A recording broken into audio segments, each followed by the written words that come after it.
పరిగి నియోజకవర్గ కాంగ్రెస్ పార్టీ కార్యకర్తలందరికీ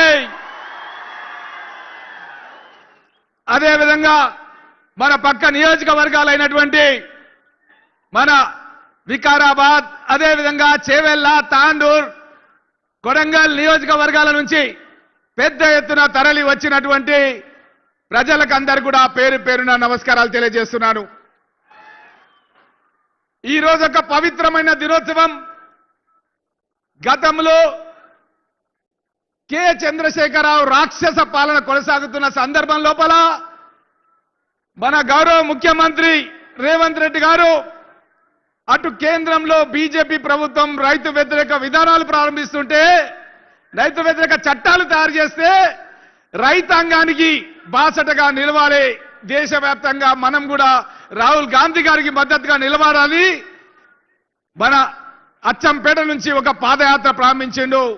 అది రాహుల్ గాంధీ గారి యొక్క అడుగుజాడల్లో నడుస్తూ ఆ యొక్క పాదయాత్రను ఆ రోజు ప్రారంభించడం జరిగింది.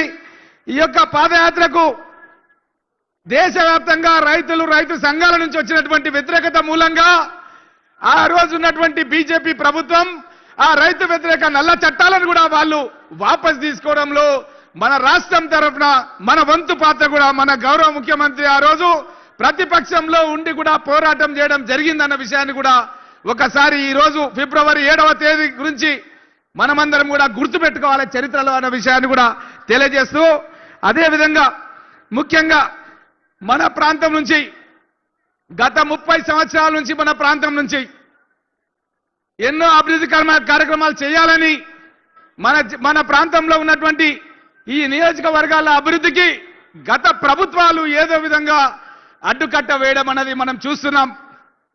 అది రాజశేఖర రెడ్డి గారు ముఖ్యమంత్రిగా ఉన్నప్పుడు ప్రాణహిత చేవెళ్ళ ఆదిలాబాద్ గుండా సముద్రానికి పోయే నీళ్ళని మనం కాలువల ద్వారా తీసుకొచ్చి మన పరిగి వికారాబాద్ తాండూర్ కొడంగల్ చేవెళ్ళ షాద్నగర్ నియోజకవర్గాలకు సాగునీరు ఇయ్యాలి తాగునీరు ఇయ్యాలని చెప్పి ఆ రోజు నేను రాజశేఖర రెడ్డి గారు ఇలాంటి వేదిక మీదే ఉంటే ప్రసాద్ అన్న కూడా ఆ రోజు వేదిక పైన ఉండే, ఆ రోజు కాల యాదయ్య గారు కూడా వేదిక పైన ఉండే.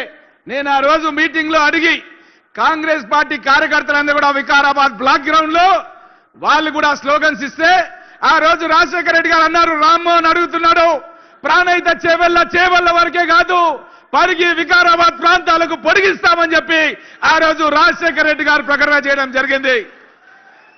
అదేవిధంగా తర్వాత కిరణ్ కుమార్ రెడ్డి గారితో సోషల్ వెల్ఫేర్ స్కూల్లో పరిగిలో ఒక నైట్ హాల్ట్ ప్రోగ్రాం పెట్టి విద్యార్థులతో ముఖాముఖి ఎస్సీ ఎస్టీ బీసీ మైనార్టీ విద్యార్థుల యొక్క ఆత్మస్థైర్యాన్ని పెంచాలని చెప్పి ఆనాటి కాంగ్రెస్ ప్రభుత్వం లోపల ఒక కార్యక్రమం తీసుకొని ఒక ఈవినింగ్ అంతా కూడా స్టూడెంట్స్ తో స్పెండ్ చేయడం జరిగింది.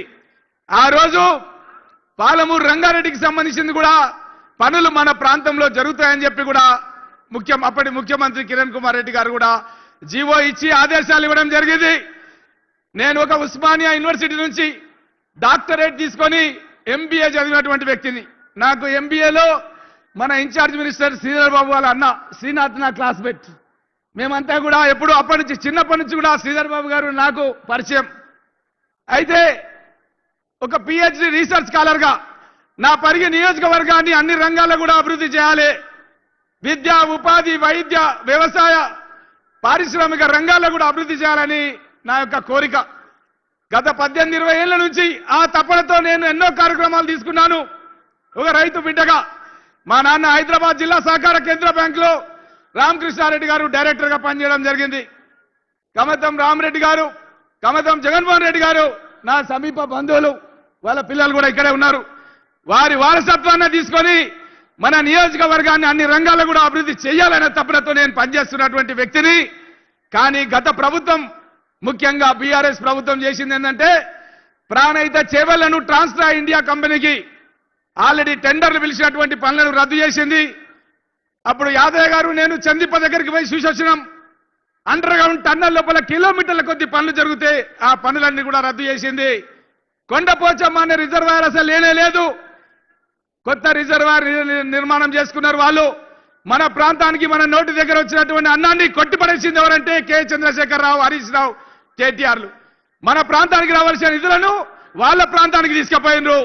అలాంటిది మన నాయకుడు మన గౌరవ ముఖ్యమంత్రి రేవంత్ రెడ్డి గారు మళ్ళీ తాను ముఖ్యమంత్రి అయిన తర్వాత ఈ సాగునీటి ప్రాజెక్టుల లోపల జరిగినటువంటి అవినీతిని ఒక కమిషన్ వేసి తుమ్మడి అట్టి దగ్గర గతంలో కాంగ్రెస్ ప్రభుత్వంలో ఏ విధంగా అయితే మనం ప్రారంభించాలనుకున్నామో ఆ విధంగా మనం గ్రావిటీ ద్వారా సాగునీటి ప్రాజెక్టులు కట్టాలని తద్వారా తెలంగాణ రాష్ట్రాన్ని సస్యశ్యామలం చేయాలని కంకణం కట్టుకొని మన గౌరవ ముఖ్యమంత్రి గారు పనిచేయడం జరుగుతుంది.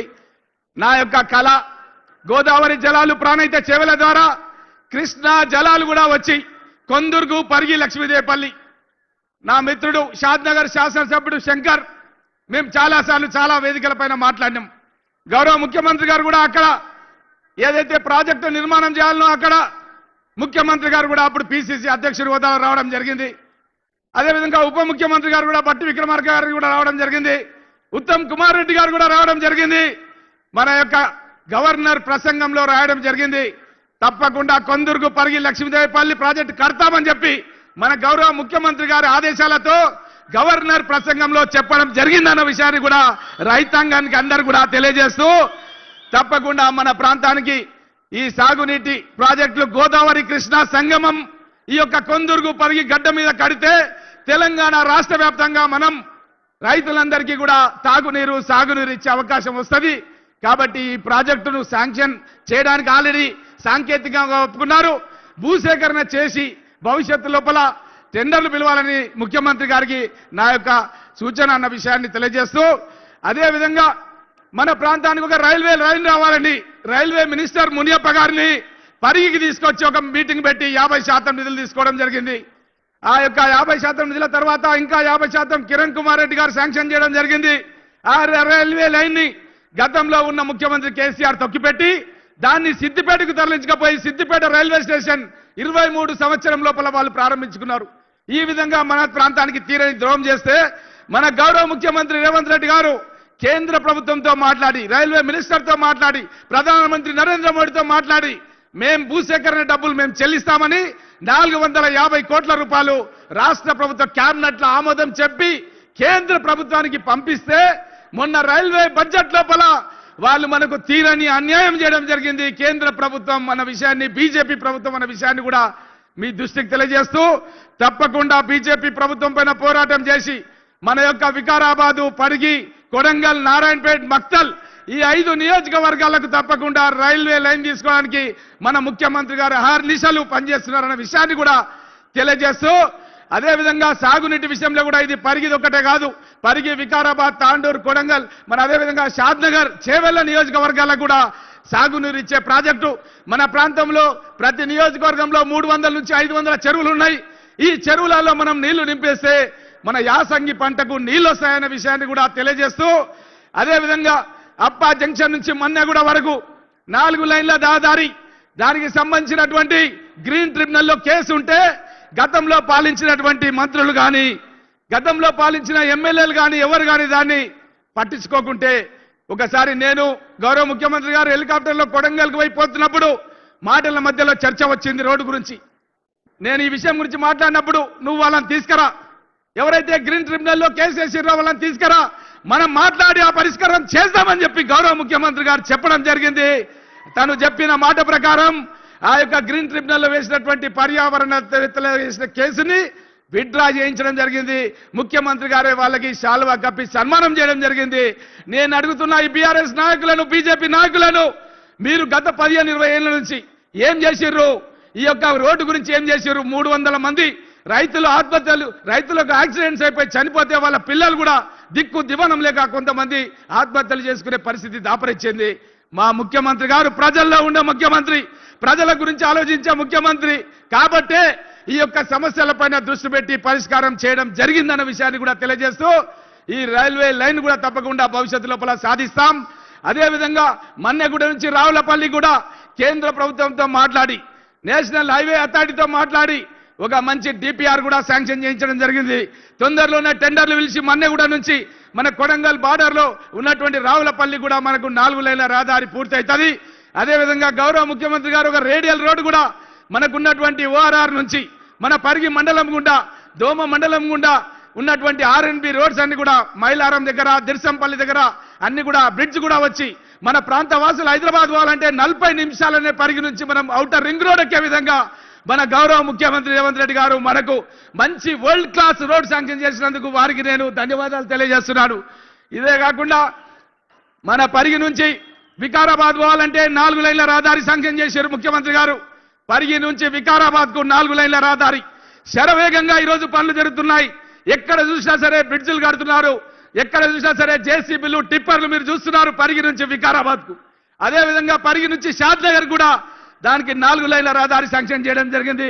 ఎక్కడ చూసినా పనులు జరుగుతున్నాయి. ఇదే కాకుండా మన లాల్పాడ్ నుంచి అంగడ్ చిట్టంపల్లి వరకు కూడా సింగిల్ రోడ్ ఉంటే డబల్ రోడ్ శాంక్షన్ చేపించి గౌరవ ముఖ్యమంత్రి గారు పని చేపిస్తున్నారు. గడ్సింగాపూర్ నుంచి రంగారెడ్డిపల్లి వరకు సింగిల్ రోడ్ ఉంటే దాని డబల్ రోడ్ చేపించి దాని పనులు కూడా చేపిస్తున్నారు. ఈ విధంగా మన నియోజకవర్గంలో ఉన్న అన్ని రోడ్లను కూడా డబల్ రోడ్లు చేయడం, 4 లైన్ల రహదారులు చేయడం, అదేవిధంగా రేడియల్ రోడ్ అనేది 6 లైన్ల రహదారి చేయడం, ఎక్కడైతే గ్రామాలు వస్తాయో ఆ గ్రామాల దగ్గర మనకు బ్రిడ్జిలు ఏర్పాటు చేయడం, అండర్ పాస్లు ఏర్పాటు చేయడం, లైటింగ్ ఏర్పాటు చేయడం. మన్నెగూడ నుంచి మనకు అప్పా జంక్షన్ వరకు 20 గ్రామాలు వస్తున్నాయి. ఆ 20 గ్రామాల దగ్గర కూడా అండర్ పాస్లు వస్తాయి, అక్కడ లైటింగ్ వస్తుంది. కాబట్టి ఈ విధంగా మన ప్రాంతానికి ఒక రీజనల్ రింగ్ రోడ్ కూడా ఇవ్వడం జరిగింది గౌరవ ముఖ్యమంత్రి గారు. మన రాకంచెర్ల నుంచి సంగారెడ్డి కానీ షాద్నగర్ నియోజకవర్గం గుండా ఇతర జిల్లాలకు పోవాల్సినటువంటి లారీలు కానీ ప్రయాణికులు కానీ బస్సులు కానీ హైదరాబాద్ రాకుండానే ఈ యొక్క రీజనల్ రింగ్ రోడ్ ద్వారా ప్రయాణం చేసే అవకాశం దొరికింది. ఈ విధంగా ఇప్పుడు మనం మాట్లాడుతున్నటువంటి ప్రాజెక్టుల యొక్క విలువ దగ్గర 60,000 కోట్ల రూపాయలు ఉంటాయి. ఈ 60,000 కోట్ల రూపాయలు మన దేశంలో మన రాష్ట్రంలో గతంలో ఏ ముఖ్యమంత్రి ఏ రాష్ట్రంలో ఏ నియోజకవర్గానికి ఏ జిల్లా కూడా ఇయ్యని విధంగా గౌరవ ముఖ్యమంత్రి రేవంత్ రెడ్డి గారు మన పరిగితో పాటు వికారాబాద్ జిల్లా రంగారెడ్డి జిల్లాలో ఉన్నటువంటి అన్ని నియోజకవర్గాలకు కూడా మేలయ్యే విధంగా ఇలాంటి మంచి పథకాలు తయారు చేసి రోజుకు 18 గంటలు కష్టపడి 8 లక్షల కోట్ల రూపాయల అప్పు కేసీఆర్ తయారు చేసి వారసత్వంగా మనకు అప్పచెప్పినా సరే ఈ రోజు అన్ని కార్యక్రమాలు చేస్తూ అన్ని అభివృద్ధి కార్యక్రమాలు తీసుకెళ్తూ 6 గ్యారెంటీలు అమలుపరుస్తూ పేదవాళ్ళందరూ కూడా ఇండ్లు కట్టాలని రోటీ కప్డా మకాన్ ఇందిరాగాంధీ గారి నినాదాన్ని స్ఫూర్తిగా తీసుకొని ప్రతి నియోజకవర్గంలో 3,500 ఇండ్లు కట్టించి ఆ ఇంట్లో ఉండే వాళ్లకు కరెంటు ఉచితంగా ఇచ్చి ఆ ఇంట్లో ఉండే వాళ్లకు సోనా మసూరి బియ్యం ఇచ్చి ఉచితంగా ఆ ఇంట్లో ఉండే వాళ్లకు